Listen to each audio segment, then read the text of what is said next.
నీలగౌడ్ గారు చెప్పినట్టు కాంగ్రెస్ పార్టీ మొదటి నుంచి కూడా పేదలు, బడుగు బలహీన వర్గాలు, మైనారిటీలు మరి ఎస్సీ ఎస్టీల సంక్షేమం కోసం వాళ్ళ అభివృద్ధి కొరకు మొదటి నుంచి కూడా పోరాడుతుంది. మరి ఆ విధంగానే మరి భారతదేశానికి స్వాతంత్రం సిద్ధించినాక తీసుకొచ్చిన ప్రతి సంస్కరణలు పేదలను బలోపేతం చేయడానికి చేసినటువంటి సంస్కరణలే. దాని ఫలితంగానే ఈరోజు చాలామంది మరి అనుకున్న స్థాయిలో కాకపోయినా ఒక స్థాయికి రాగలిగిందంటే అది కాంగ్రెస్ పార్టీ చేపట్టిన కార్యక్రమాలే. మరి ముఖ్యంగా రాహుల్ గాంధీ గారు తన రాజకీయ ప్రస్థానంలో మొదటి నుంచి కూడా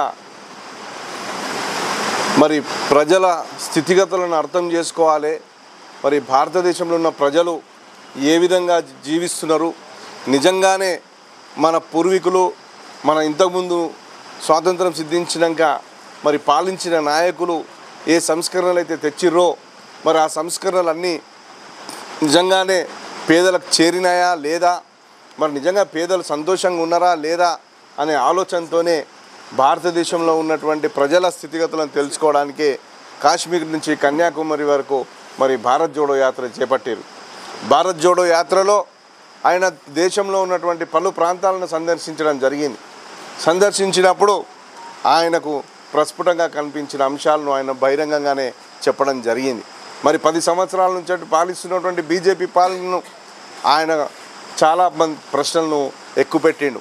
మరి ఇంత ప్రజాస్వామ్యయుతంగా మీరు ఎన్నికల్లో గెలిచారు బీజేపీ వాళ్ళు, మరి పేదలుగానే ఎందుకు ఉండిపోతున్నారు, మరి మీ ఆలోచనలన్నీ పేదల పట్ల ఎందుకు ఉండట్లేదు అని ఆలోచన చేసి ఈ భారత్ జోడో యాత్రలో ఆయన గ్రహించినటువంటి విషయాలన్నింటినీ కూడా ప్రజలకు బహిర్గతం చేసిండు.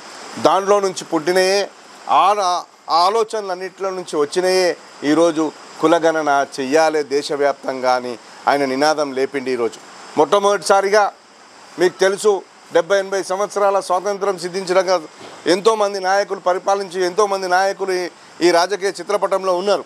కానీ ఎవరు కూడా కులగణన చెయ్యాలి, దేశంలో ఎవరి జనాభా ఎంతుందో తెలుసుకోవాలి అనే ఆలోచన ఏ నాయకుడు చేయలేకపోయింది.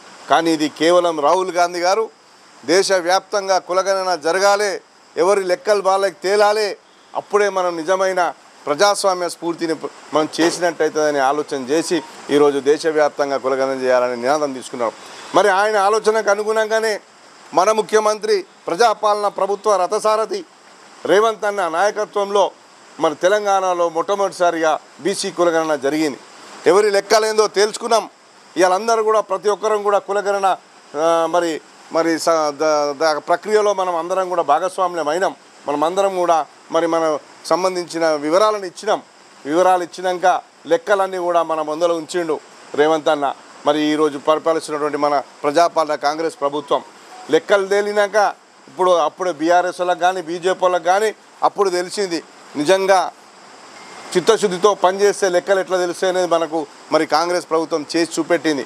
తర్వాత ఊరుకోలే, దేశంలోనే మొట్టమొదటిసారిగా మరి బీసీలకు 42% రిజర్వేషన్ మనం కల్పించాలనే ఒక సంకల్పంతో మరి రాహుల్ గాంధీ గారి ఆలోచనల మేరకు మరి రేవంత్ రెడ్డి గారు ఇక్కడ మరి అసెంబ్లీలో 42% బీసీలకు రిజర్వేషన్లు కల్పిస్తూ బిల్లు కూడా చేపట్టడం జరిగింది, బిల్లు తీసుకురావడం జరిగింది. ఇదంతా కూడా మీరు ఆలోచన చేయండి. ఈరోజు ఎస్సీలకు సంబంధించిన కేటగరైజేషన్ విషయం అయితేనేమి, మరి ఈరోజు బీసీలకు సంబంధించిన రిజర్వేషన్లు అయితేనేమి, ప్రతిదీ కూడా బీసీ ఎస్సీలను బలోపేతం చేయాలి.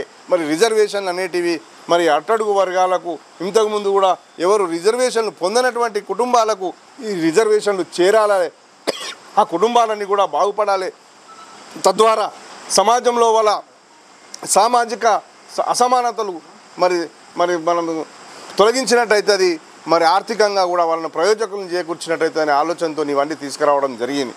ఒక చిత్తశుద్ధితో పరిపాలిస్తున్నటువంటి ప్రభుత్వం కాంగ్రెస్ ప్రభుత్వం.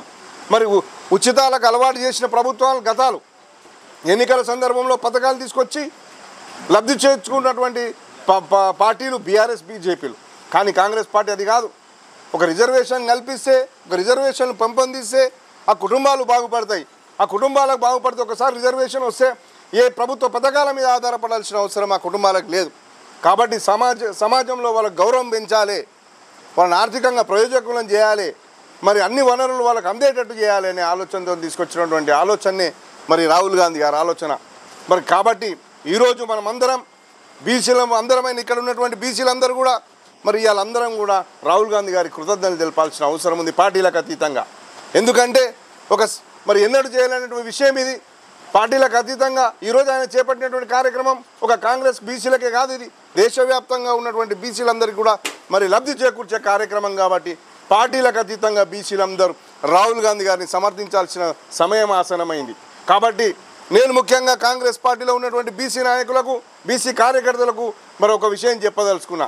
ఈరోజు మన 6 గ్యారంటీల విషయమే కానీ ప్రభుత్వం చేస్తున్న మంచి కార్యక్రమాలతో పాటు మరి ఈ బీసీకి సంబంధించినటువంటి రిజర్వేషన్ల విషయం, దానివల్ల మన బీసీలు ఏ విధంగా లాభం పొందుతున్నారో ఇవన్నీ మన రాహుల్ గాంధీ గారు మనకు ఏ విధంగా మనకు సహాయం చేసిండు, మన జాతికి ఎంతవరకు న్యాయం చేసిండు అనే విషయాన్ని మనం ప్రజల్లోకి తీసుకెళ్ళిన నాడే మన నిజమైన మన మన మన రాహుల్ గాంధీ గారికి కృతజ్ఞత చెప్పినట్టు అవుతుంది.